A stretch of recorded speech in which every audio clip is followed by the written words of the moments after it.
اعوذ باللہ من الشیطان الرجیم بسم اللہ الرحمن الرحیم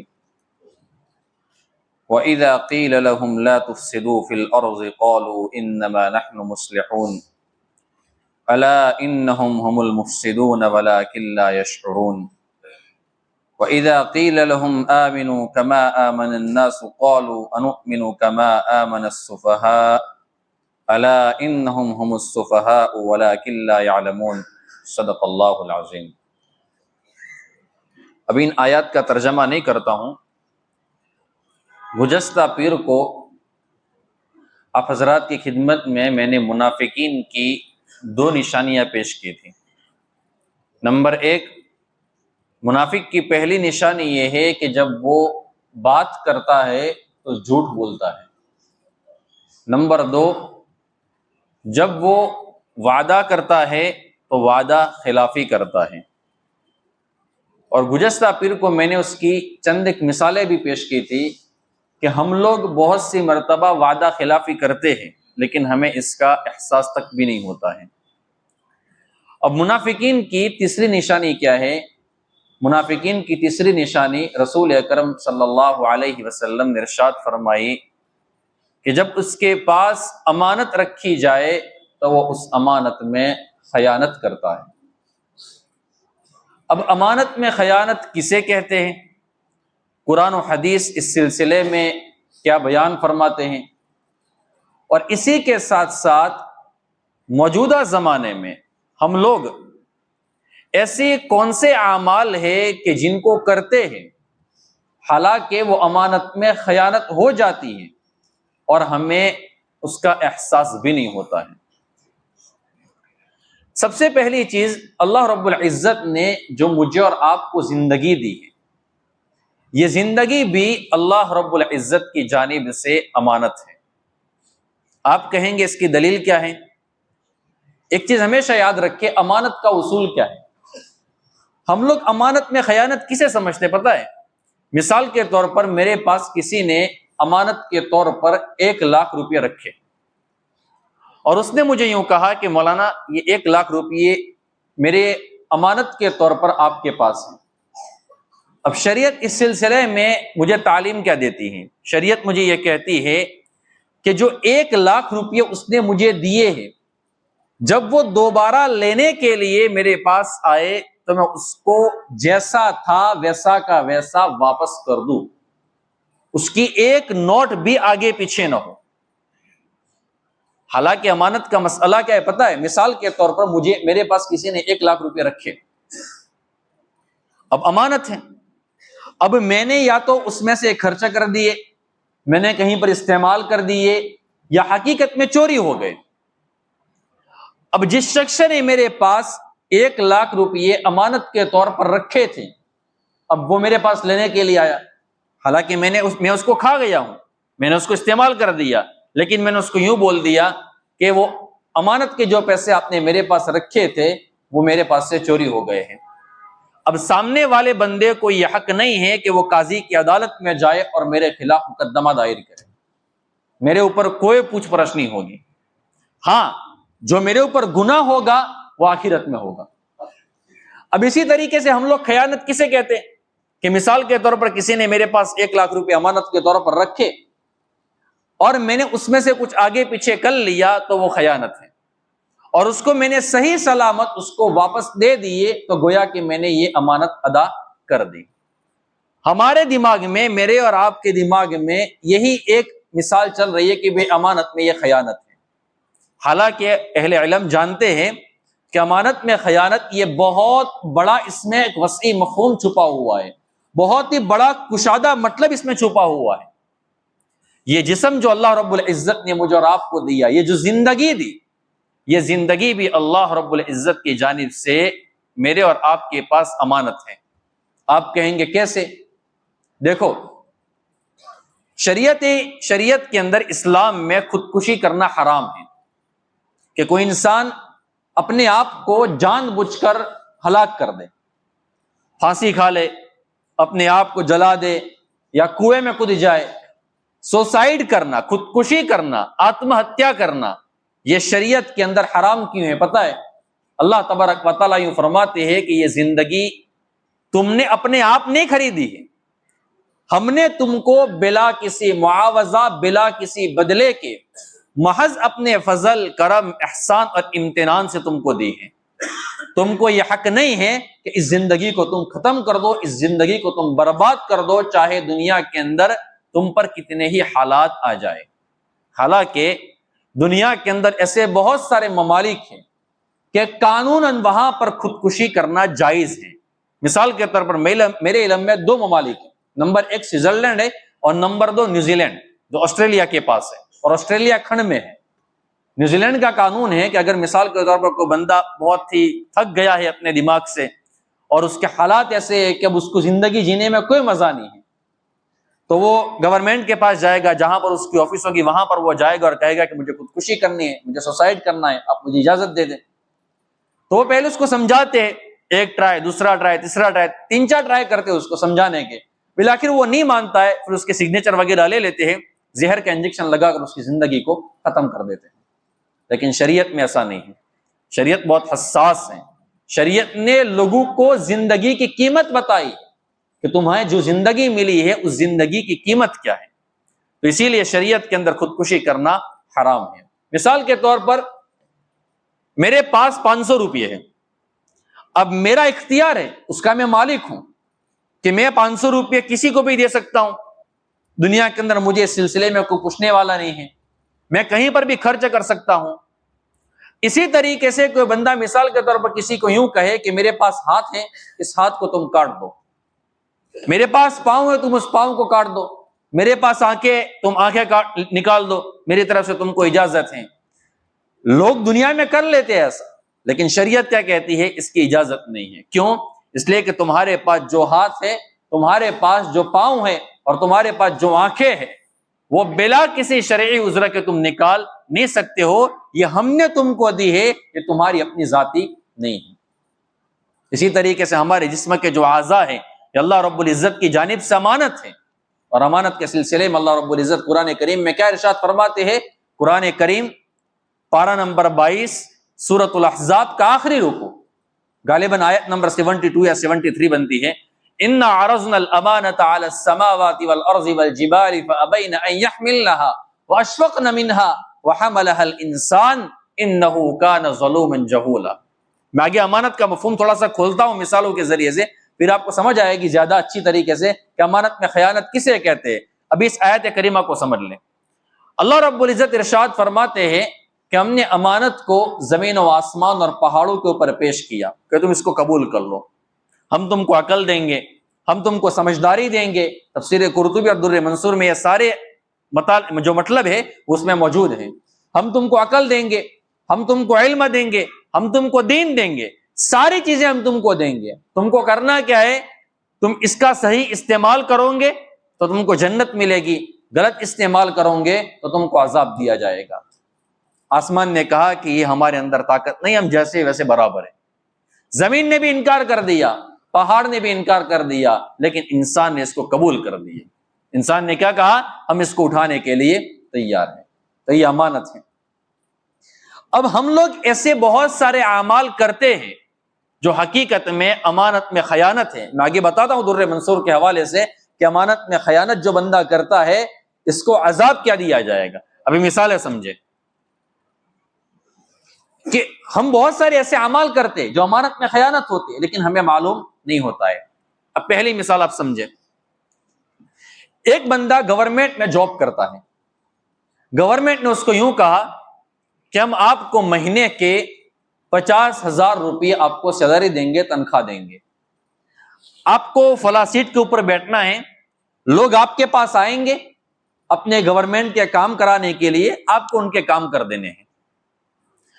اب امانت کا تقاضا کیا ہے کہ وہ انسان 50,000 روپے سیلری لیتا ہے تو اس کو مکمل وہ کام جیسا کہا ہے ویسا اس کو کرنا ہے۔ اب انسان کو پیسوں کی لالچ تو ہوتی ہے، پیسوں کی لالچ میں انسان کہیں پر بھی جا سکتا ہے۔ اب وہ کیا کرتا ہے؟ لوگ اس کے پاس کام کرانے کے لیے آتے ہیں۔ اب گورنمنٹ میں تو کوئی پوچھنے والا ہوتا نہیں ہے، سب وہاں پر تو جو چاہے من چاہے زندگی چلتی ہے۔ اب کوئی بندہ اس کے پاس کام کرانے کے لیے آتا ہے، اب اس کو مزید پیسے کمانے ہیں، اب وہ کیا کرتا ہے؟ کہ تمہارا آج کام نہیں ہوگا، تم آئندہ کل آ جانا، آئندہ پیر کو آ جانا، آئندہ سوموار کو آ جانا، تب وہاں پر تمہارا کام ہو جائے گا۔ اب یہ دھکے کھلا رہا ہے۔ اب سامنے والا بندہ مجبور ہے، اس کو کہیں باہر جانا ہے، وہ یہ چاہتا ہے کہ یہ کام میرا جلدی سے جلدی ہو جائے۔ اب وہ کیا کہتا ہے کہ صاحب تم میرا یہ کام کر دو نا، میں تم کو 1000 روپے دے دوں گا۔ اب یہ بندہ کیا کرتا ہے کہ ٹھیک ہے چلو 1000 روپے دے دو، آپ دے دو گے تو کل تمہارا یہ کام ہو جائے گا۔ اب دیکھنا، شریعت دو جگہ پر اس کے پیسے حرام ہو جاتے ہیں۔ گورنمنٹ نے اس کو کیا کہا تھا؟ 50,000 روپے ہم آپ کو سیلری دیں گے اور آپ کو یہ کام کرنا ہے۔ اس نے رشوت لی، امانت میں خیانت کی، اور یہ 50,000 روپے جو حلال طریقے سے اس کو مل رہے تھے یہ حرام ہو گئے۔ ایک دوسری بات، جو اس نے رشوت لی وہ رشوت بھی حرام ہو گئی۔ جان بوجھ کر اس نے اپنے پیر کے اوپر کلہاڑی ماری، جو حلال برکت والی روزی اپنی محنت کی کمائی 50,000 روپے اس کو مل رہے تھے، یہ بھی گئے، یہ بھی حرام میں چلے گئے، اور وہ 1,000 روپے رشوت کے لیے رہا ہے وہ بھی حرام میں چلے گئے۔ ختم ہو گئی بات۔ ایک مثال۔ دوسری مثال، امانت میں خیانت۔ یہ امانت میں خیانت ہے، گورنمنٹ کے خزانے کے اندر سے چوری کی۔ دوسری مثال، گورنمنٹ نے کہا ہے کہ آپ کو 8 گھنٹے جاب کرنی ہے۔ دوسری مثال، یہ میں گورنمنٹ کی مثال اس لیے دے رہا ہوں کہ آسانی سے سمجھ میں آ جاتی ہے۔ یہ بات یہ مت سمجھنا یہ مثالیں ہم پر بھی فٹ آتی ہیں، اس میں کوئی خالی نہیں ہے۔ میں آپ پوری دنیا کے جتنے بھی لوگ ہیں نا سب اس میں آ گئے۔ دوسری مثال، گورنمنٹ نے مثال کے طور پر کہا کہ ہم آپ کو 25,000 روپے سیلری دیں گے اور آپ کو 8 گھنٹہ ڈیوٹی کرنی ہے۔ یہ آپ نے ایگریمنٹ سائن کر لیا، ختم ہو گئی بات۔ اب گویا کہ ہم نے 24 گھنٹوں میں سے 8 گھنٹے 25,000 روپے کے بدلے میں ہم نے گورنمنٹ کو دے دی۔ اب چوری لوگ کس طریقے سے کرتے ہیں؟ صبح میں مثال کے طور پر 9 بجے کا ٹائم شروع ہوتا ہے، اب وہاں پر کوئی پوچھنے والا تو ہوتا نہیں ہے۔ اب یہ صاحب جو ہے وہ آفس میں جا رہے، وہ کتنے بجے جا رہے ہیں؟ 10 بجے جا رہے ہیں، اور 8 گھنٹے جاب کرنی ہے اور 1 گھنٹہ آپ کا کٹ گیا۔ آپ گھر سے نکلے ہیں 10 بجے اور 7 گھنٹے ڈیوٹی کرا واپس آ گئے، تو یہ 1 گھنٹہ جو ہم گورنمنٹ کی آفس میں جو لیٹ پہنچے ہیں، یہ 1 گھنٹے کی جو کمائی ہے یہ میرے اور آپ کے لیے حرام ہو گئی۔ یہ میرے اور آپ کے لیے حرام ہو گئی۔ گورنمنٹ نے یہ کہا تھا کہ 8 گھنٹہ مکمل جاب کرنی ہے، 4 بجے مثال کے طور پر شام کو تمہاری نوکری ختم ہو رہی ہے، اور تم نے دیکھا کسی کو کہا کہ صاحب جو باس ہے وہ کہاں گئے، کمپنی میں لے لیجئے، گورنمنٹ میں لے لیجئے، کہیں پر بھی لے لیجئے، مثال دے رہا ہوں یہ۔ تو کسی نے کہا کہ صاحب تو چلے گئے جلدی سے، تو اپنے نوکر سے کہہ دیا کہ صاحب پوچھے نا تو کہہ دینا کہ صاحب میں کب گیا تھا، تو بول دینا کہ 4 بجے گئے تھے اور 3 بجے ہمارا کوئی کام تھا، وہاں سے نکل گئے، تو 8 گھنٹے کی ڈیوٹی تھی، 1 گھنٹہ پہلے گھر پر پہنچ گئے، تو یہ 1 گھنٹے کی جو تنخواہ ہے وہ ہمارے لیے حرام ہو گئی، یہ لینا جائز نہیں ہے۔ لیکن یہ مطلب دنیا کے اندر آج کل کوئی سمجھنے کے لیے تیار نہیں ہوتا ہے۔ دوسری مثال۔ تیسری مثال سمجھے، عاریت کی۔ مثال کے طور پر مجھے جانا ہے یہاں سے لوناواڑا، بھائی مجھے گاڑی چاہیے، میرے رشتہ دار میں کوئی بندہ بیمار ہے، مجھے ان کی عیادت کے لیے جانا ہے۔ اب ایک بندے نے کہا کہ یار مولانا کو مجبوری ہے، ان کو جانا ہے، چلو میں ان کو گاڑی دے دیتے ہیں۔ یہ مثال دے رہا ہوں، یہ آسانی سے سمجھ میں آ جائے اس لیے۔ اب اس نے کہا کہ مولانا آپ جانا اور پھر واپس مجھے گاڑی دے دینا۔ میں گاڑی لے کر لوناواڑا گیا، میرا کام ختم ہو گیا، میں یہاں سے وہاں سے واپس آ گیا۔ میں نے کہا تھا کہ میں آپ کو شام کو 4 بجے تک گاڑی دے دوں گا، 4 بج گئے، میں گھر پہ بھی آ گیا، 5 بج گئے، 6 بج گئے، 7 بج گئے۔ اب سامنے والے بندے کو گاڑی کی ضرورت تو ہے، لیکن بیچارہ وہ شرم کی وجہ سے مجھ سے مانگ نہیں رہا ہے۔ اب میں 8 بجے تک اس کی گاڑی کو استعمال کر رہا ہوں، یہ گاڑی یا میرے پاس پڑی رہی ہے، میں نے وقت پر نہیں پہنچائی، تو یہ 3 گھنٹے جب تک میرے پاس یہ گاڑی رہے گی، جب تک رہے گی تب تک امانت میں خیانت کا گناہ میرے نامہ اعمال میں لکھا جائے گا۔ چوتھی مثال، ایک بندے نے مجھے کہا، میں نے کسی کو کہا کہ بھائی مجھے کسی کام کی وجہ سے گودرا جانا ہے، آپ مجھے اپنی بائک دے دیں، میں لے جاؤں گا اور شام کو 5 بجے واپس آ جاؤں گا، میں آپ کو دے دوں گا۔ اس نے کہا کہ ٹھیک ہے مولانا آپ چابی پکڑیے۔ میں اس گاڑی کو لے کر گیا، جو میرا کام تھا وہ سارا میں نے کام کر لیا، واپس بھی آ گیا۔ اب اس نے مجھے کس کام کے لیے گاڑی دی تھی؟ اس نے مجھے کیا کہا تھا کہ مولانا آپ کو گودرا جانا ہے، آپ گودرا جانے کے لیے گاڑی میری لے جائیے۔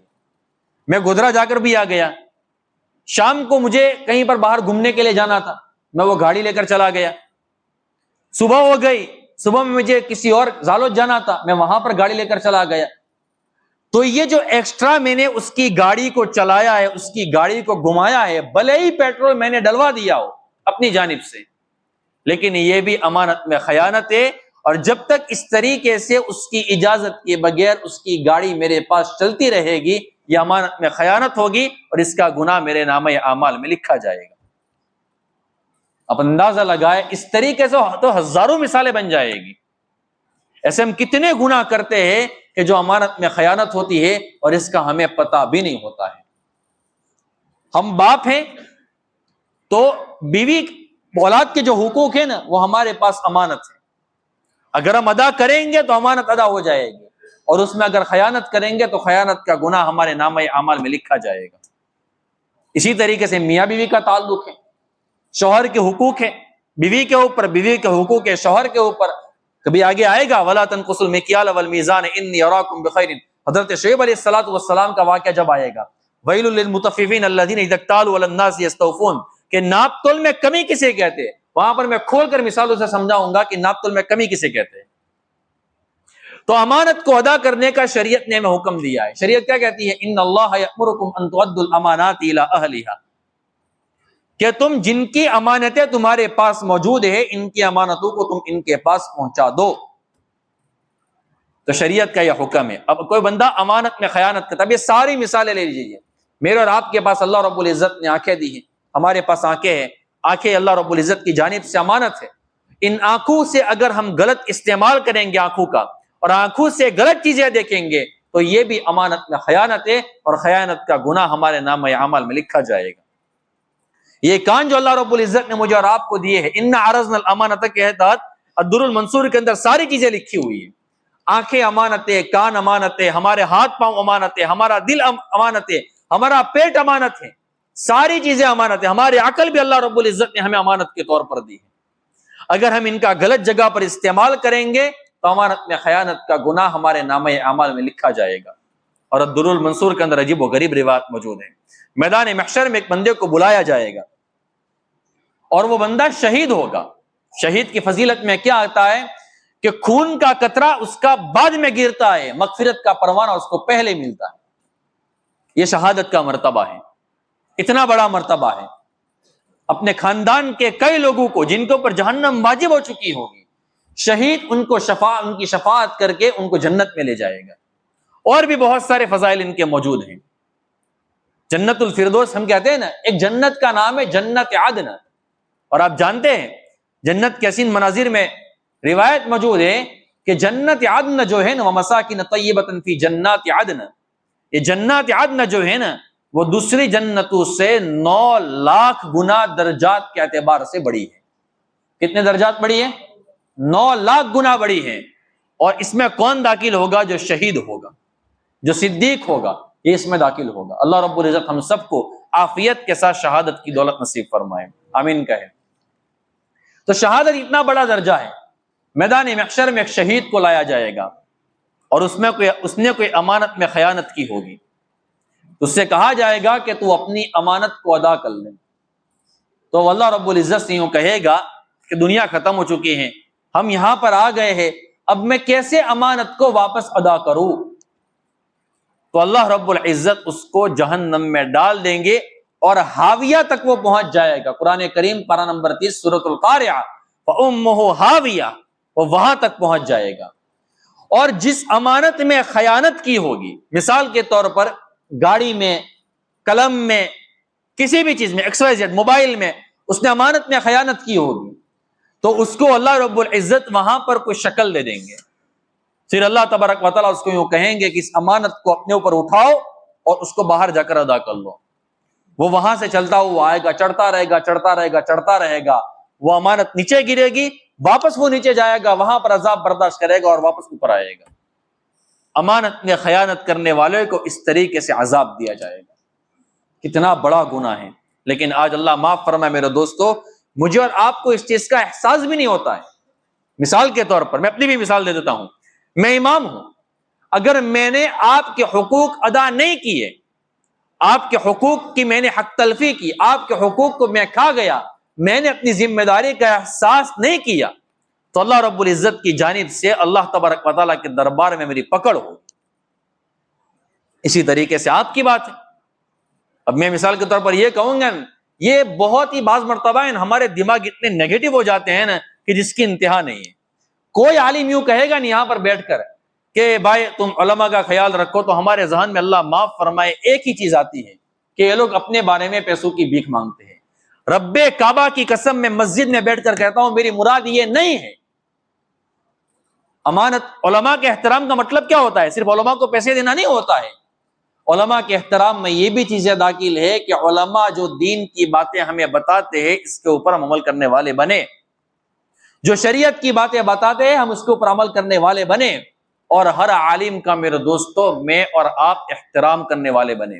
میں عالم ہوں نا، اگر میں کسی عالم کو حقارت کی نظر سے دیکھوں گا، میں کسی عالم کی قدر نہیں کروں گا، خدا کی قسم اللہ تبارک و تعالیٰ میری نسلوں کے اندر سے علم کی دولت کو کھینچ لیں گے، علم سے میری نسلوں کو اللہ تبارک و تعالیٰ محروم کر دیں گے۔ کبھی کسی عالم کی توہین نہیں کرنے کے۔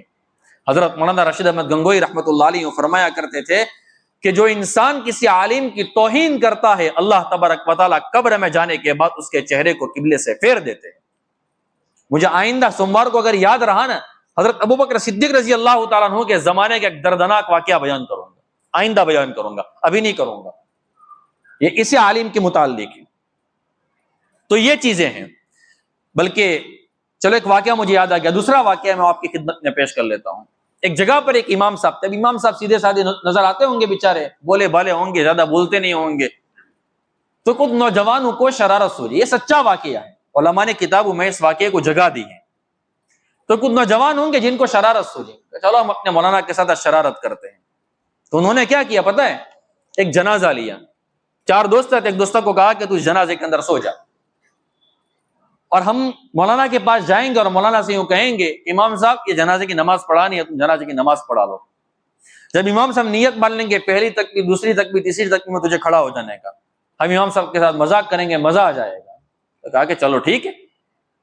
اب ان کو پتہ نہیں تھا کہ وہ اللہ کا بندہ جو اس امام کے پاس مذاق کرنے کے لوگ جا رہے تھے، اس کا اللہ کے یہاں بہت بڑا مقام اور مرتبہ ہوگا۔ میں نے کہا تھا نا ایک مرتبہ، اللہ کے ولیوں کو ہے اللہ کے بندوں میں تلاش کرو۔ ابن القیم رحمۃ اللہ علیہ فرماتے ہیں، میں ابھی بھی کہتا ہوں یہ جو مجمع یہاں سے لے کر یہاں تک بیٹھا ہوا ہے نا، خدا کی قسم ہم نہیں جانتے کہ کس کی آمین کے صدقے میں اور آپ جی رہے ہیں، کس کے آنسو کے صدقے میں اللہ تبارک و تعالیٰ مجھے اور آپ کو چلا رہا ہے۔ یہاں پر بیٹھ کر بڑی بڑی باتیں کرنا بہت آسان ہے، لیکن بعض لوگ ایسے ہوتے ہیں جو خاموش ہوتے ہیں، خاموش طبیعت کے لوگ ہوتے ہیں، لیکن اللہ کے سامنے سر رگڑنے والے ہوتے، اللہ کے سامنے تہجد اپنے سر کو پٹکنے والے ہوتے، ہمیں نہیں پتا ہوتا ہے۔ تو وہ نوجوان وہاں پر گئے اور امام صاحب سے کہا کہ امام صاحب یہ جنازہ لے کر آئے ہیں، ذرا آپ جنازے کی نماز پڑھا دو۔ اب کہتے ہیں اللہ کے نبی صلی اللہ علیہ وسلم نے فرمایا اتق فراست المؤمن فانه ينظر بنور اللہ، مومن کی فراست سے بچنا، ڈرنا، اس لیے کہ وہ اللہ کے نور سے دیکھتا ہے۔ امام صاحب سمجھ گئے کہ معاملہ کچھ یہاں پر گڑبڑ ہے۔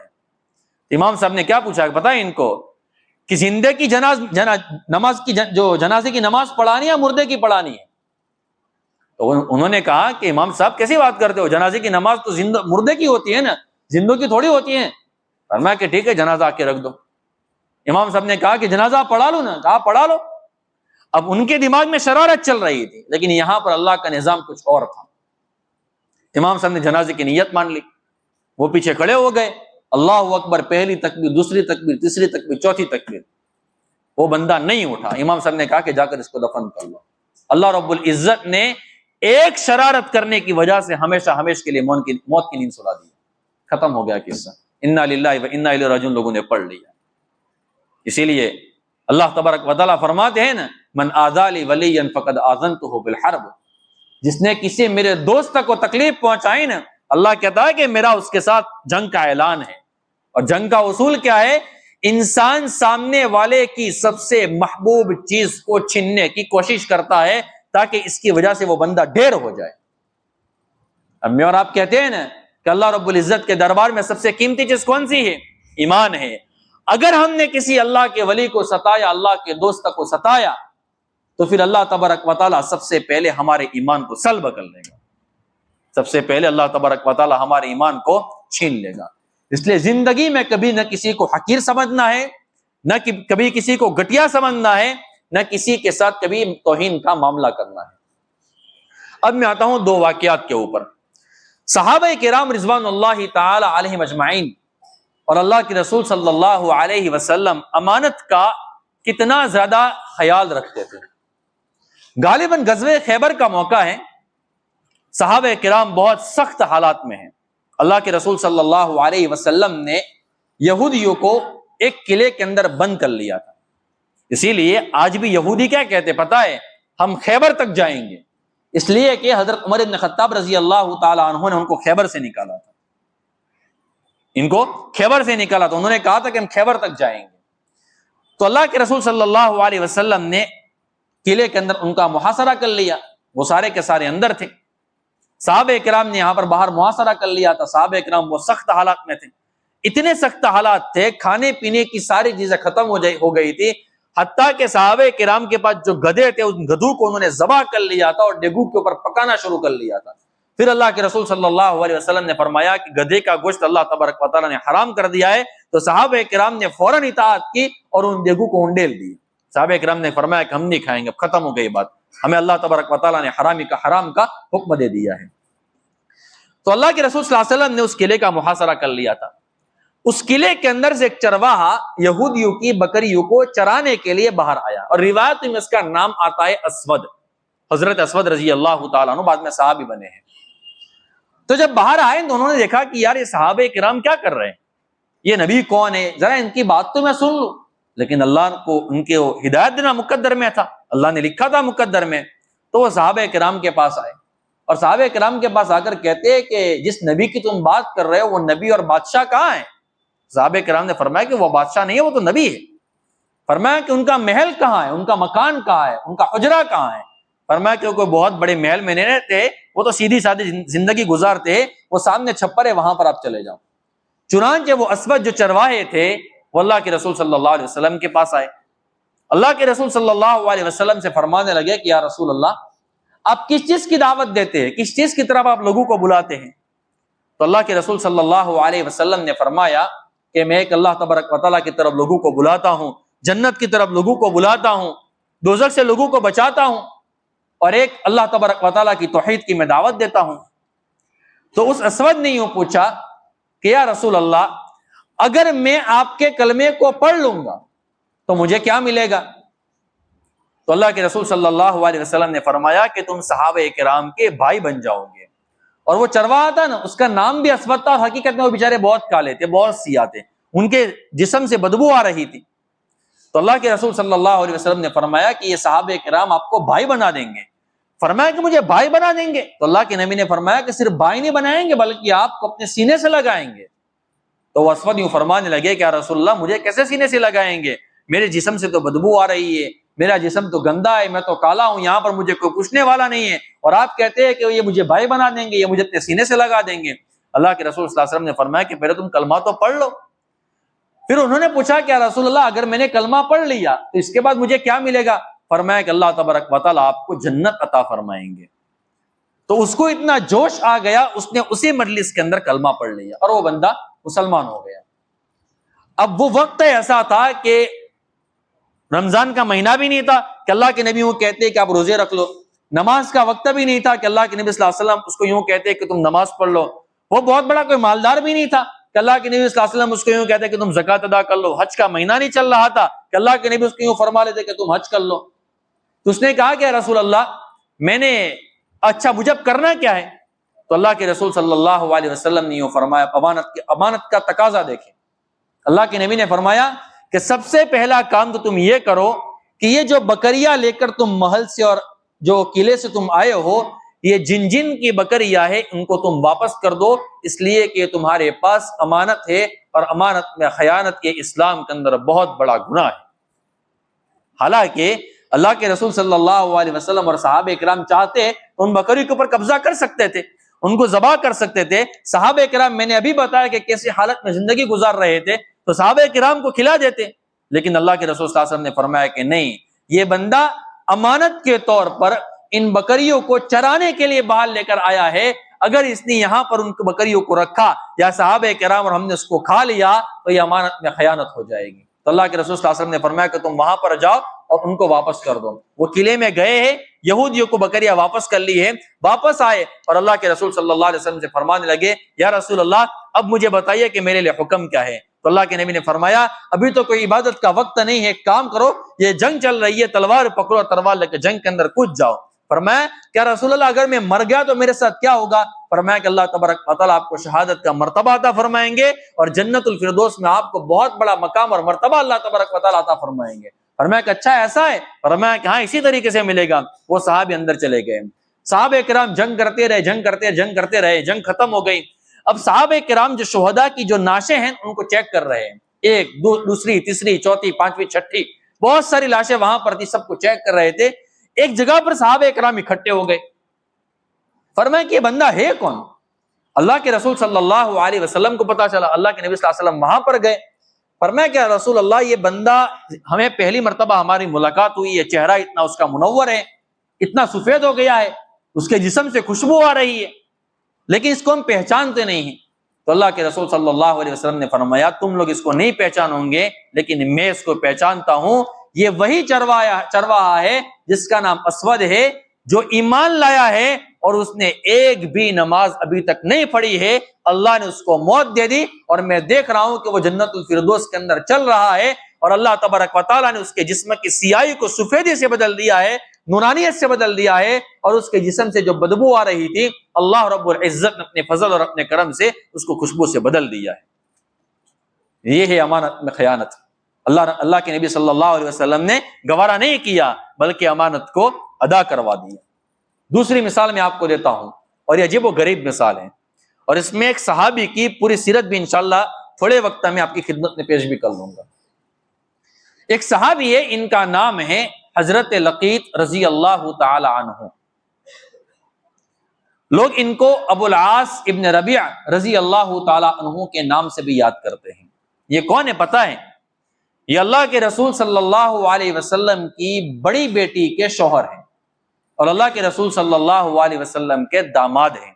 اب ان کی امانت داری دیکھیں اور حالت کفر میں ان کی امانت داری دیکھیں، اور میں اور آپ مسلمان ہیں اور ہم اپنی امانت داری کے اوپر ذرا غور کریں۔ اللہ کے رسول صلی اللہ علیہ وسلم کو ابھی نبوت نہیں ملی تھی۔ حضرت خدیجۃ الکبریٰ رضی اللہ تعالی عنہا کی بہن حضرت حالہ، یہ ان کی سگی بہن تھی، ان کے لڑکے ابو العاص ابن ربیع رضی اللہ تعالی عنہ تھے۔ تو انہوں نے ایک مرتبہ اپنی بہن سے یوں کہا کہ خدیجہ میرا ایک لڑکا ہے اور آپ کی بیٹی زینب ہے، میں یہ چاہتی ہوں کہ آپ کی بیٹی یہ میرے لڑکے کے حرم میں آ جائیں، میرے لڑکے کے نکاح میں آ جائے، یہ میری تمنا ہے۔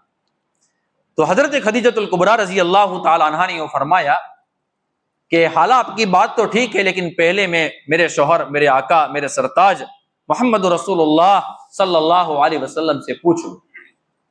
اللہ کے رسول صلی اللہ علیہ وسلم سے مشورہ کیا حضرت خدیجہ نے کہ میری بہن حالہ نے کہا ہے۔ اچھا، حضرت لقیط جو تھے نا، ان سے اللہ کے نبی صلی اللہ علیہ وسلم کو بھی ان سے بہت زیادہ محبت تھی، اور حضرت خدیجہ ان کی ماسی تھی، ان کی خالہ تھی، اپنے بیٹے کی طرح ان کو رکھتی تھی۔ تو حضرت خدیجہ نے مشورہ کیا اللہ کے نبی صلی اللہ علیہ وسلم سے کہ حضرت زینب کے لیے اس طریقے سے رشتہ آیا ہے، اور یاد رکھیں حضرت زینب رضی اللہ تعالیٰ عنہ بہت خوبصورت تھی، بہت زیادہ اللہ نے حسن و جمال دیا تھا، اور بہت زیادہ باوقار تھی، سمجھدار بہت تھی۔ تو اللہ کے نبی صلی اللہ علیہ وسلم سے مشورہ کیا، اللہ کے نبی صلی اللہ علیہ وسلم نے فرمایا کہ خدیجہ ایک کام کرو، آپ نکاح کر لو۔ اس زمانے میں کافر اور مشرک کا نکاح جائز تھا، بعد میں اس کی حرمت اللہ تبارک و تعالیٰ نے نازل فرمائی ہے۔ اللہ کے رسول صلی اللہ علیہ وسلم نے نکاح کروا دیا۔ حضرت زینب رضی اللہ تعالی عنہا حضرت ابو العاص ابن ربیع رضی اللہ تعالی عنہ کے پاس چلی گئی۔ دونوں میاں بیوی میں بے مثال محبت تھی، بے مثال ان کے اندر محبت تھی۔ دھیرے دھیرے کرتے کرتے زمانہ گزرتا گیا، اللہ کے رسول صلی اللہ علیہ وسلم نے نبوت کا اعلان کیا۔ اچھا، اس کے بعد اللہ کے رسول صلی اللہ علیہ وسلم کی دو بیٹیاں اور تھیں، ایک کا نام تھا حضرت رقیہ، ایک کا نام تھا حضرت ام کلثوم، اور سب سے چھوٹی بیٹی اور لخت جگر حضرت فاطمہ الزہرا رضی اللہ تعالی عنہا۔ اللہ کے نبی نے جب نبوت کا اعلان کیا تو یہ ساری بیٹیاں حضرت خدیجۃ الکبریٰ رضی اللہ تعالی عنہا کے ساتھ اسلام کے اندر آ گئی، کیونکہ والد صاحب نبی تھے، اس لیے اسلام تو قبول کرنا ہی کرنا تھا، انہوں نے اسلام قبول کر لیا۔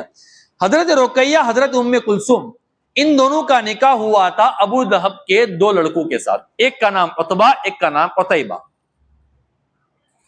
جب اللہ کے نبی صلی اللہ علیہ وسلم نے نبوت کا اعلان کیا نا، تو سارے لوگ اللہ کے رسول صلی اللہ علیہ وسلم کے دشمن ہو گئے، اور انہوں نے مشورہ یہ کیا کہ ایک کام کرو، محمد رسول اللہ صلی اللہ علیہ وسلم کی جو بیٹیاں تمہارے نکاحوں میں ہیں ان کو تم طلاق دے دو۔ چنانچہ ابو لہب نے اپنے دونوں لڑکوں کو کہہ دیا کہ اگر تم دونوں نے طلاقیں نہیں دی تو میں تم سے بات نہیں کروں گا۔ ایک تھا، اس نے تو سیدھی سیدھی طلاق دے دی، اور دوسرے نے اللہ کے رسول صلی اللہ علیہ وسلم کے پاس گیا اور اللہ کے رسول صلی اللہ علیہ وسلم کے چہرے اقدس کے اوپر اس نے تھوکا بھی، اور اللہ کے رسول صلی اللہ علیہ وسلم نے اس کو بد دعا کے الفاظ بھی بولے کہ اللہ تبارک و تعالی تیرے اوپر اپنے جہنم کے کتوں میں سے کتے کو مسلط کر دے، او کما قال، ایک جہنم کے کتے کو مسلط کر دے۔ پھر اس کا جو حشر ہوا ایک لمبا واقعہ ہے کہ وہ کس طریقے سے تڑپ تڑپ کر مرا ہے۔ لیکن عتبہ جو تھے نا، انہوں نے سیدھی سیدھی طلاق دے دی، اور بعد میں صحابی رسول بھی بنے ہیں، بلکہ ابو لہب کے دوسرے لڑکے حضرت معتب رضی اللہ تعالیٰ عنہ، یہ بھی بعد میں صحابی رسول بنے ہیں، غالباً 2 صحابی ان کے لڑکے بنے ہیں۔ تو ان دونوں نے طلاق دے دی۔ اچھا، حضرت لقیط ابو العاص ابن ربی رضی اللہ تعالیٰ عنہ یہ ایسے ویسے انسان نہیں تھے کہ ان کے پاس کوئی بندہ جائے اور جا کر ان کے اوپر پریشر ڈال دیں۔ چونکہ حضرت ابو العاص ابن ربی رضی اللہ تعالیٰ عنہ جو تھے نا، وہ بڑے باوقار تھے، امانت دار تھے، خوددار تھے، بہادر تھے، اور بہت بڑے بزنس مین تھے۔ قریش کے لوگ اپنی رقم ان کے حوالے کرتے تھے اور فرمایا کہ تم اس کے ذریعے سے تجارت کرو اور نفع ہمیں دے دینا۔ اب اندازہ لگا لے کہ کتنے بڑے بزنس مین ہوں گے۔ اب قریش نے کہا کہ ابو العاص ابن ربی کو ایسے ہم نہیں منوا سکتے ہیں، ان کو کوئی اور طریقے سے منوانا پڑے گا۔ تو یہ لوگ ابو العاص ابن ربی رضی اللہ تعالیٰ عنہ کے پاس گئے اور جا کر کہا کہ لقیط، ان کا نام لقیط تھے، ابو العاص ان کی کنیت ہے، فرمایا کہ لقیط، محمد رسول اللہ صلی اللہ علیہ وسلم کی بیٹی آپ کے نکاح میں ہے، اور آپ جانتے ہیں کہ محمد رسول اللہ صلی اللہ علیہ وسلم نے نبوت کا اعلان کیا ہے، اور آپ یہ بھی جانتے ہیں کہ ہم ان کی وجہ سے کتنے پریشان ہو گئے ہیں۔ آپ ایک کام کرو، آپ اللہ کے نبی صلی اللہ علیہ وسلم کی بیٹی حضرت زینب کو طلاق دے دو۔ ایک بات۔ دوسری بات، اگر آپ طلاق دے دیں گے تو قریش کی جس خوبصورت خاتون سے آپ نکاح کرنا چاہیں گے اس سے ہم آپ کا نکاح کرا لیں گے۔ حضرت لقیط ابو العاص ابن ربیع رضی اللہ تعالیٰ عنہ نے فرمایا کہ پہلی بات، تم میرے سامنے یوں کہتے ہو کہ محمد نے نبوت کا دعویٰ کیا ہے، وہ مسلمان ہے، میں کافر ہوں، میں ان کی بیٹی کو طلاق دے دوں؟ کیوں دے دوں؟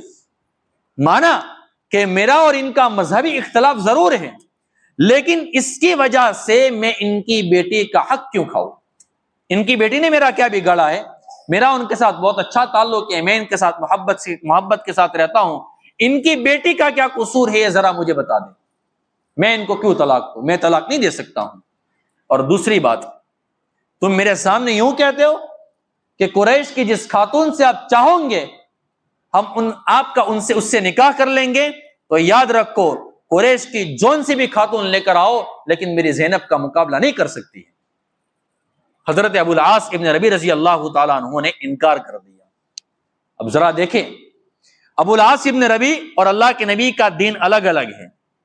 زینب آپ کے نکاح میں ہے، لیکن امانت داری آپ دیکھیں، انہوں نے حضرت زینب رضی اللہ تعالیٰ عنہ کو ایک پل کے لیے بھی تکلیف نہیں پہنچائی۔ اور میں اور آپ ذرا دیکھ لیں کہ میرا اور آپ کا اپنی بیویوں کے ساتھ کیا تعلق ہے۔ میں مانتا ہوں، میں یہ نہیں کہتا ہوں کہ بیویوں کا قصور نہیں ہوتا ہے، ایک نہیں 1000 دفعہ ہوتا ہے، لیکن انسان کے اندر حوصلہ بھی تو ہونا چاہیے نا۔ ان غلطیوں کو برداشت کر سکتے ہیں نا کہ جو شریعت کی حدود میں رہتے ہوئے ہوں، پھر بعد کا مسئلہ بعد میں ہے۔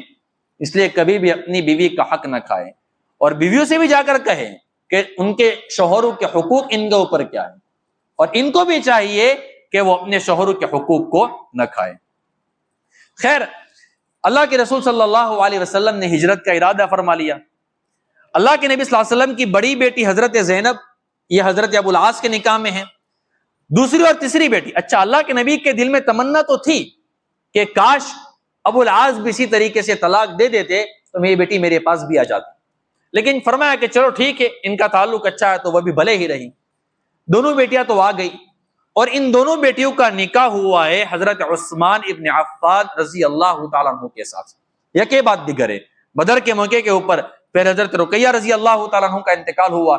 پھر ان کے انتقال کے بعد حضرت ام کلثوم رضی اللہ تعالیٰ عنہ کو اللہ کے رسول صلی اللہ علیہ وسلم نے حضرت عثمان بن عفان رضی اللہ تعالیٰ عنہ کے نکاح میں دی. بلکہ حضرت عثمان بن عفان رضی اللہ تعالیٰ عنہ کو تو اللہ کے نبی صلی اللہ علیہ وسلم نے ایک موقع پر ارشاد فرمایا, عثمان اگر میری 10 بیٹیاں ہوتی نا تو میں ایک کے بعد ایک ساری کے ساری بیٹیاں تیری نکاح میں دے دیتا. حضرت عثمان کا تو وہ مقام اور مرتبہ تھا کہ حضرت عثمان کی سیرت کو بیان کروں گا. تو اللہ کے نبی صلی اللہ علیہ وسلم نے ہجرت فرمانے کا ارادہ فرما لیا. تو 3 بیٹیاں تو آپ کے ساتھ ہو گئی, حضرت رقیہ, حضرت ام کلثوم اور حضرت فاطمہ. حضرت زینب رضی اللہ تعالی عنہا کو اپنے ساتھ لینا اللہ کے رسول صلی اللہ علیہ وسلم نے ضروری نہیں سمجھا. کیوں؟ اس لیے کہ اللہ کے رسول صلی اللہ علیہ وسلم جانتے تھے کہ بھلے ہی میں ہجرت کر کے یہاں سے چلا گیا اور میں نے اپنی بڑی بیٹی حضرت زینب کو یہاں پر چھوڑ دیا, لیکن میرا شوہر ابو العاص ابن ربیعہ رضی اللہ تعالیٰ عنہ اتنا امانت دار ہے, اتنا وفادار ہے, اور وہ میری بیٹی سے اتنی زیادہ محبت کرتا ہے کہ وہ میری بیٹی کا حق نہیں کھائے گا, میری بیٹی کے حقوق کے اندر خیانت نہیں کرے گا. اس لیے اللہ کے رسول صلی اللہ علیہ وسلم نے وہیں پر ان کو چھوڑ دیا. حضرت عثمان بن عفان رضی اللہ تعالیٰ عنہ کا تو نکاح ہو گیا تھا, وہ اپنی بیوی کو لے کر چلے گئے. باقی 2 بیٹیاں اللہ کے رسول صلی اللہ علیہ وسلم کے ساتھ مدینے کے اندر پہنچی ہیں. اللہ کے نبی صلی اللہ علیہ وسلم ہجرت کر کے چلے گئے. غزوہ بدر کا موقع آ گیا. غزوہ بدر کے اندر ایسے بہت سارے لوگ مکے سے جنگ کرنے کے لیے مدینہ المنورہ بدر کے جگہ پر آئے تھے, جو حقیقت میں آنا چاہتے نہیں تھے, لیکن قوم ایک تھی, قریش کا پریشر تھا, جس میں حضرت عباس رضی اللہ تعالیٰ عنہ بھی تھے. اس طریقے سے کچھ اور صحابہ کرام بھی تھے جو بعد میں مسلمان ہوئے ہیں, اور انہی لوگوں میں حضرت لقیط ابو العاص ابن ربیعہ رضی اللہ تعالیٰ عنہ بھی تھے. ان کو بھی جانا پڑا جنگ کرنے کے لیے, مجبوری تھی. حالانکہ اللہ کے رسول صلی اللہ علیہ وسلم اور صحابہ کرام سے ان کی کوئی دشمنی نہیں تھی, وہ بھی بدر کے مقام پر پہنچے ہیں. اور بدر میں اللہ تبارک و تعالیٰ نے صحابہ کرام اور اللہ کے رسول صلی اللہ علیہ وسلم کو فتح عطا فرمائی, جیت ہوئی. اور قریش کا جو حال ہوا ہے وہ ان کو زندگی بھر یاد رہے گا کہ ان کے ساتھ حشر کیا ہوا ہے. سورہ انفال کے اندر پورے غزوہ بدر کو اللہ تبارک و تعالیٰ نے وہاں پر تفصیل کے ساتھ بیان کیا ہے. جب سورہ انفال آئے گی تو وہاں پر میں بیان کروں گا کہ غزوہ بدر میں ہوا کیا تھا.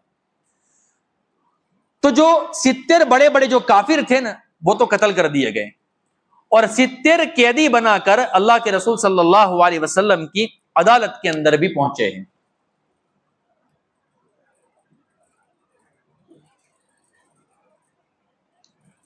اب اللہ کے رسول صلی اللہ علیہ وسلم نے صحابہ کرام سے مشورہ کیا کہ ان کے ساتھ کیا کرنا چاہیے.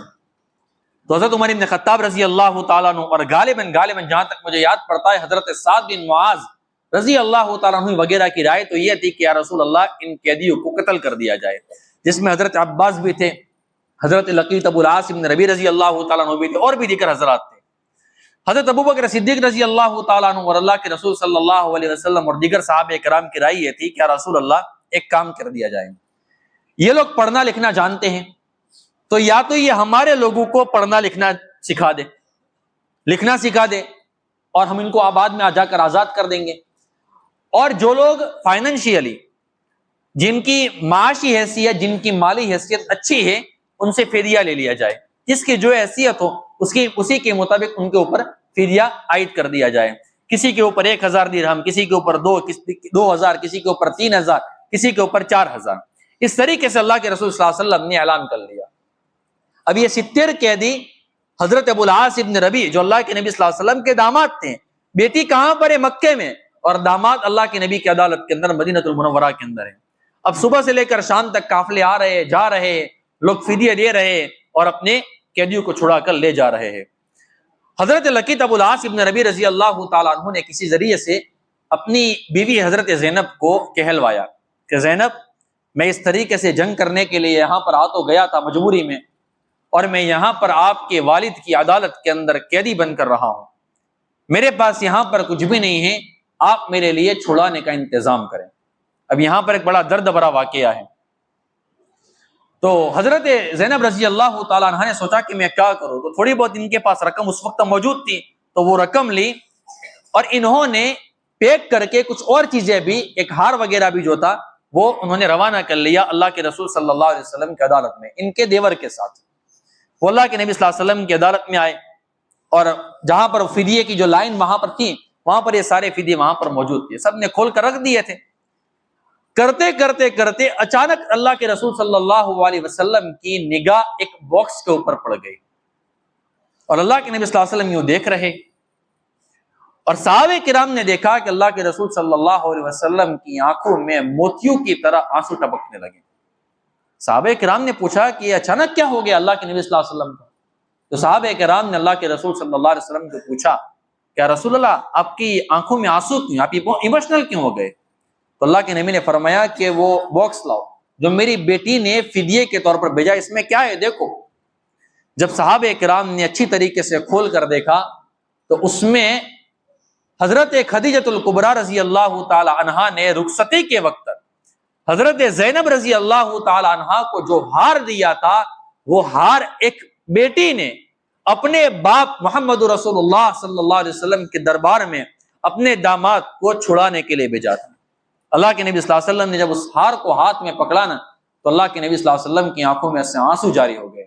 مشکاۃ شریف میری روایت میں آتا ہے رق لہا رقۃ شدیدہ، اللہ کے نبی صلی اللہ علیہ وسلم بہت زیادہ نرم ہو گئے، بہت زیادہ آپ نرم ہو گئے، بہت زیادہ آپ کی آنکھوں میں سے آنسو نکلنے لگے۔ اللہ کے نبی صلی اللہ علیہ وسلم کو اپنی رفیق حیات حضرت خدیجۃ الکبریٰ رضی اللہ تعالی عنہا کی یاد آ گئی، جن کے ساتھ 25 سال کا زمانہ اللہ کے رسول صلی اللہ علیہ وسلم نے بتایا ہے۔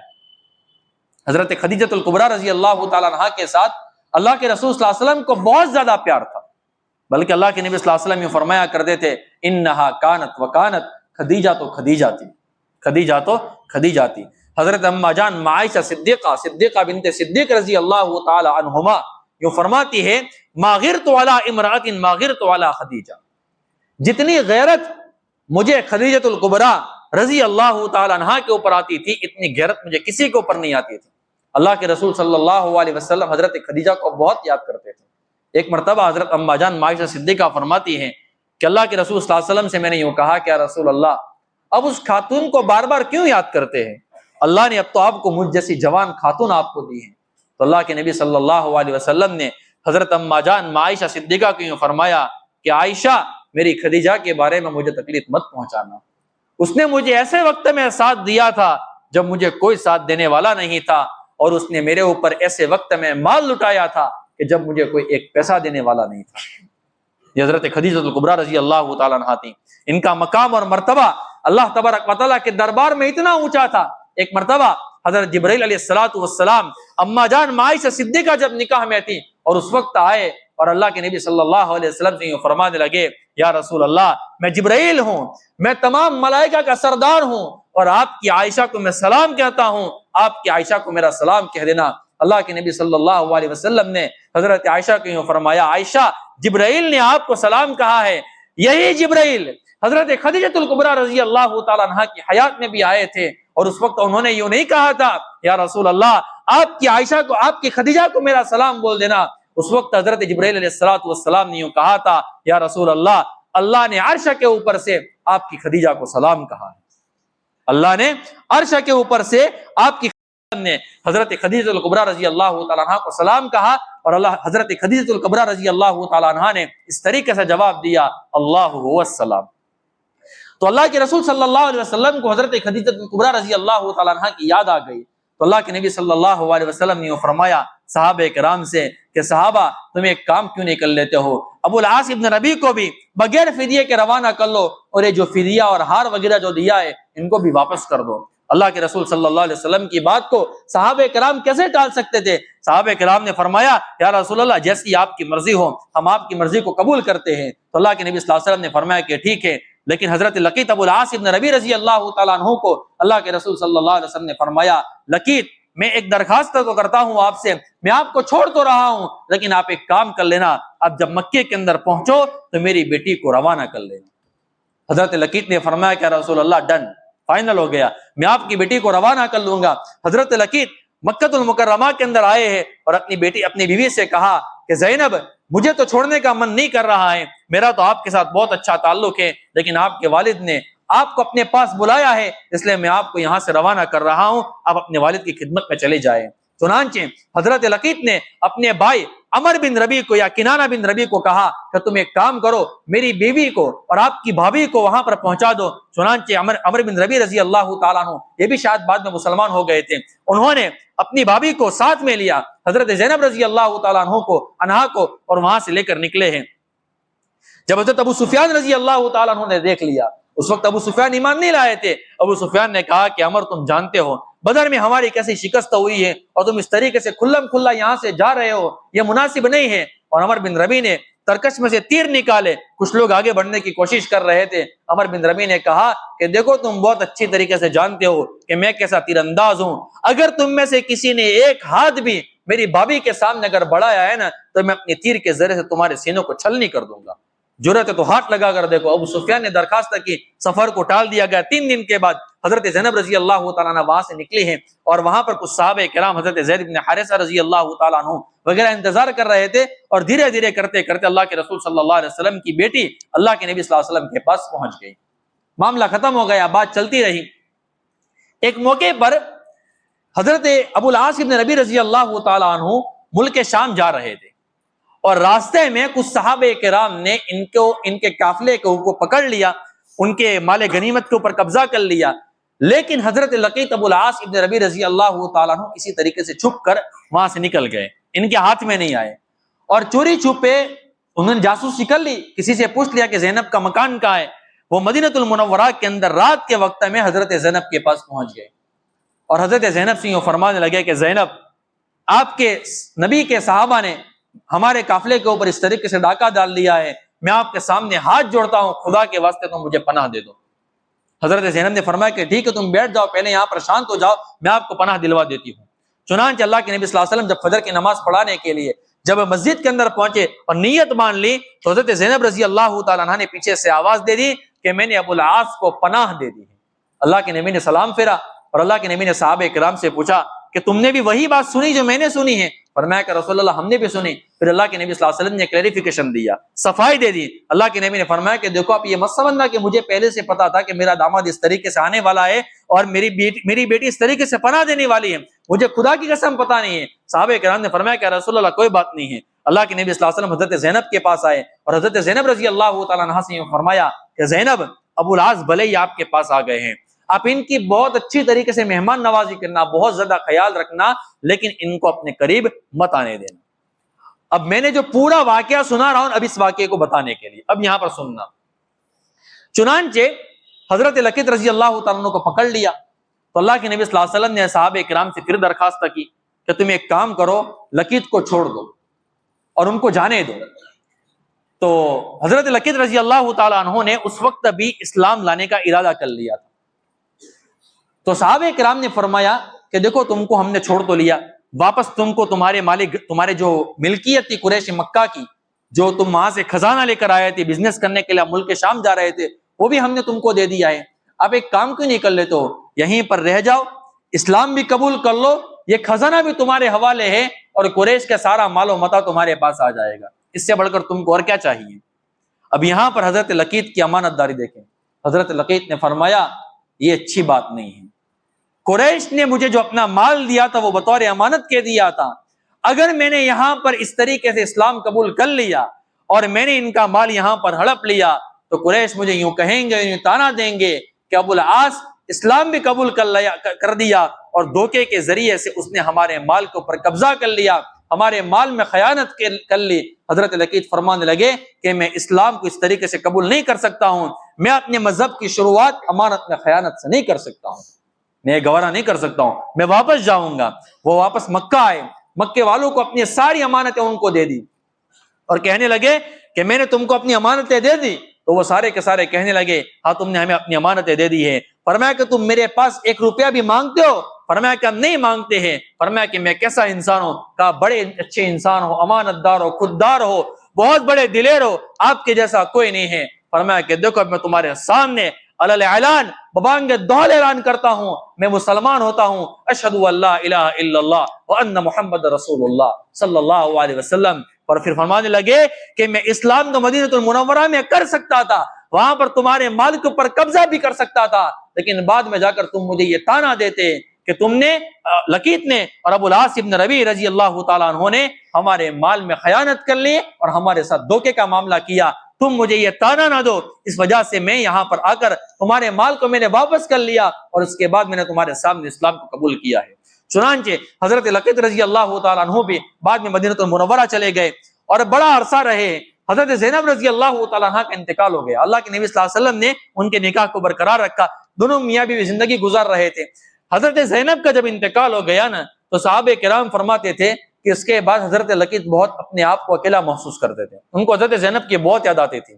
صحابہ کرام فرماتے تھے کہ اکثر چپ ہو جایا کرتے تھے اور اتنا غم ان کو آ گیا کہ اس غم کو وہ برداشت نہ کر پائے اور ایک وقت وہ آ گیا کہ حضرت لقیط ابو العاص ابن ربیع رضی اللہ تعالیٰ عنہ کا بھی انتقال ہو گیا اور غالباً ان کی جو قبر ہے نا وہ جنت البقیع میں، ان کا بھی انتقال ہو گیا۔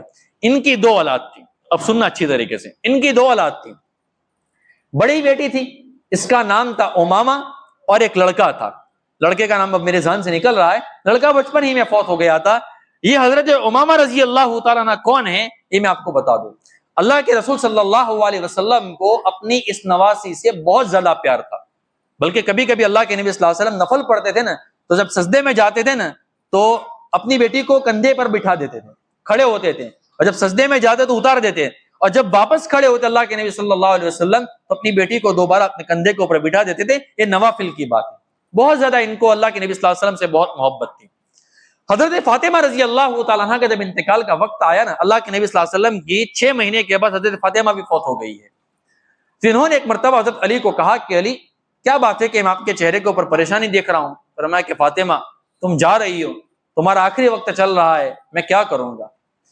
تو حضرت فاطمہ رضی اللہ تعالیٰ عنہ نے یہ فرمایا کہ علی اگر تم یہ چاہتے ہو کہ میرے بعد تم ایسی عورت سے نکاح کرو کہ جس عورت میں بالکل میرے جیسے صفات موجود ہوں اور وہ میرے بچوں کا اسی طریقے سے خیال رکھے جس طریقے سے میں حسن حسین کا خیال رکھتی ہوں، تو تم ایک کام کرنا، میری بانجی میری بڑی بہن کی بڑی لڑکی امامہ سے نکاح کر لینا۔ امامہ اور میری جو عادتیں ہیں وہ بالکل سیم ہے، اور ویسے بھی خالہ اور بھانجی جو ہوتی ہے ان کا تعلق تو ویسے ہی ہوتا ہے۔ چنانچہ حضرت فاطمہ رضی اللہ تعالیٰ عنہ کا انتقال ہوا اور وصیت کے مطابق حضرت علی رضی اللہ تعالیٰ عنہ نے امامہ سے نکاح کیا۔ اب ذرا آپ کو میں میدان کربلا میں لے کر چلتا ہوں۔ میدان کربلا کے اندر 73 شہداء ہیں۔ آپ اگر مورخین کی کتابیں پڑھیں نا تو میدان کربلا کا سب سے پہلا شہید یہ کون ہے پتہ ہے آپ کو؟ اس کا نام ہے علی الاوسط۔ کیا نام ہے؟ علی الاوسط۔ اور علی الاوسط یہ وہی لڑکا ہے کہ جس کا حضرت امامہ کا جب نکاح ہوا حضرت علی سے، اور یہ امامہ کے بطن سے جو پیدا ہوئے ہیں ان کا نام علی الاوسط ہے، اور میدان کربلا کا سب سے پہلا شہید حضرت امامہ کا لڑکا ہے، حضرت زینب کا نواسا ہے، اور حضرت فاطمہ رضی اللہ تعالیٰ عنہ کی بانجی کا لڑکا ہے۔ میدان کربلا کا سب سے پہلا شہید کس کا لڑکا ہے؟ حضرت امامہ رضی اللہ تعالیٰ عنہ کا، جو حضرت لقیط ابو العاص ابن ربیع رضی اللہ تعالیٰ عنہ کی لڑکی ہے۔ تو یہ علی الاوسط جو ہے وہ حضرت ابو العاص ابن ربیع رضی اللہ تعالیٰ عنہ کے کیا بنتے ہیں؟ نواسے بنتے ہیں۔ تو یہ صحابہ کرام میں امانت داری تھی۔ چند ایک مثالیں میں نے آپ کی خدمت میں پیش کی، امید کرتا ہوں کہ آپ کو اچھی طریقے سے سمجھ میں آ گیا ہوگا۔ اب آئندہ جمعہ کو انشاءاللہ، آئندہ پیر کو میں انشاءاللہ جو گزشتہ پیر کو میں نے وعدہ کیا تھا وہ واقعات انشاءاللہ میں آئندہ آپ کی خدمت میں پیش کروں گا، عذاب قبر کے۔ اور وہی بات دوبارہ میں عرض کر لیتا ہوں کہ وہ ایک گناہ جس کی وجہ سے دل کے اندر نفاق پیدا ہوتا ہے، یہ کیا ہے، اور موجودہ زمانے میں اس سلسلے میں دجالی جو سازش ہے وہ کیا چل رہی ہے، وہ انشاءاللہ تفصیل سے میں آئندہ آپ کی خدمت میں پیش کروں گا۔ اللہ تبارک و تعالیٰ مجھے اور آپ کو کہنے سننے سے زیادہ عمل کرنے کی توفیق عطا فرمائے۔ جس طریقے سے آج آئے ہیں آئندہ بھی اسی طریقے سے قرآن کریم کی نسبت کے اوپر ہمیں انشاءاللہ آئندہ بھی آنا ہے۔ ارادہ کرتے ہیں انشاءاللہ، پکا ارادہ کرتے ہیں۔ اللہ تبارک و تعالیٰ عمل کرنے کی توفیق عطا فرمائے۔